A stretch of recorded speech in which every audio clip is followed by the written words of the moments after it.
আমি যা বলছি কান দিয়ে ঢুকছে ঠিক মতো? শোন না। এই কথার উত্তর দাস না কি জন্য? কি বলছি আমি? আরে সর আমাকে। কালকের মধ্যে যা সর। ভাইয়ের কাছে টাকা 10 লাখ টাকা না আনছস, তুই আমার আসল রূপ দেখবি। তোরে পিটাই আমি তক্তা বানায় ফেলবো।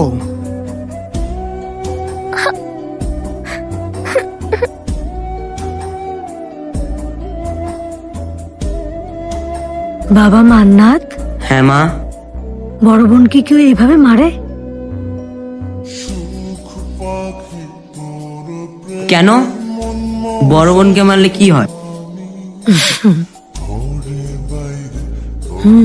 বোনকে মারলে কেউ ভালো ভাই হতে পারে না।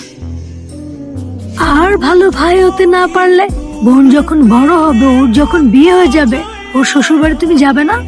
তখন কি তোমাকে বড় বোন ডিম ভাজি করে খাওয়াবে? তোমার না ডিম ভাজি অনেক প্রিয়? বুবু,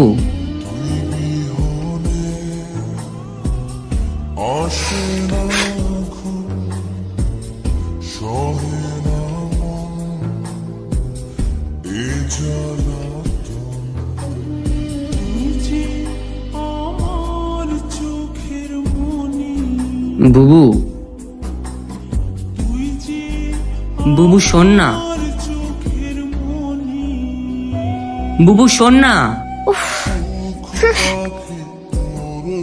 কি হলো রে?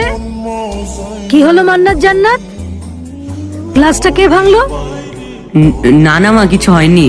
আমার হাতে লেগে গ্লাসটা পড়ে গিয়েছে।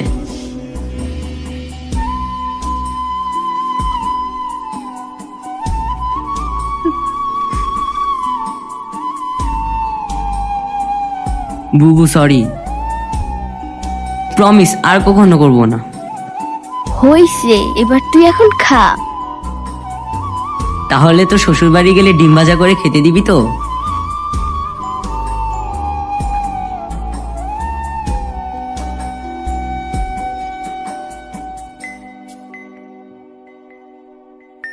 আপনারা কারা? আমরা অনেক দূর থেকে আসছি আপনার ডিম বাজি খাবো বলি। কি? এটা কি সোহেল মির্জার বাড়ি?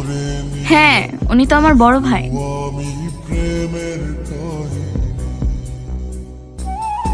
উনি আমার দোলা ভাই। ভাবি, ভাবি, দেখো কে আসছে।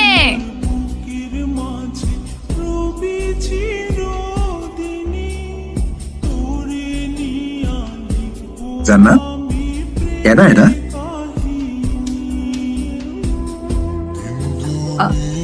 আমার ভাই মান্নাত।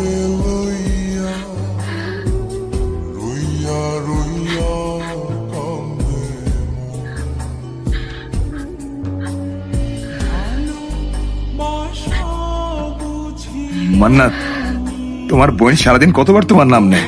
তুমি জানো না মান্নাত এটা করতো, মান্নাত ওইটা করতো, মান্নাত এমন, মান্নাত তেমন, কত কথা যে কয়।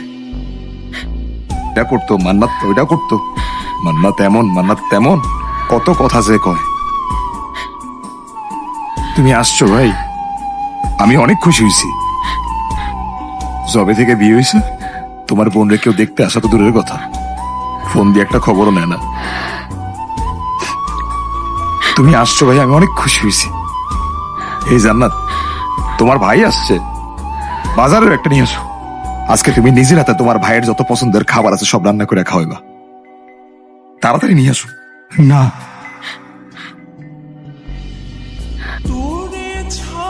কেন? ও বুঝছি, তুমি মনে হয় আমার কথায় কষ্ট পাইছো। আমি আসলে কিছু চিন্তা করে তোমার কিছু বলি নাই ভাই, মনে কোনো কষ্ট রেখো না। মা বলতো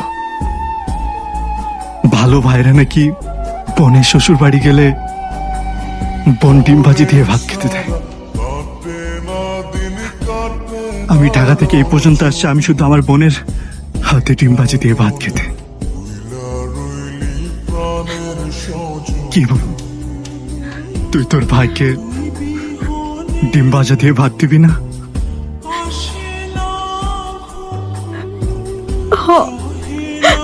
দিমু তো।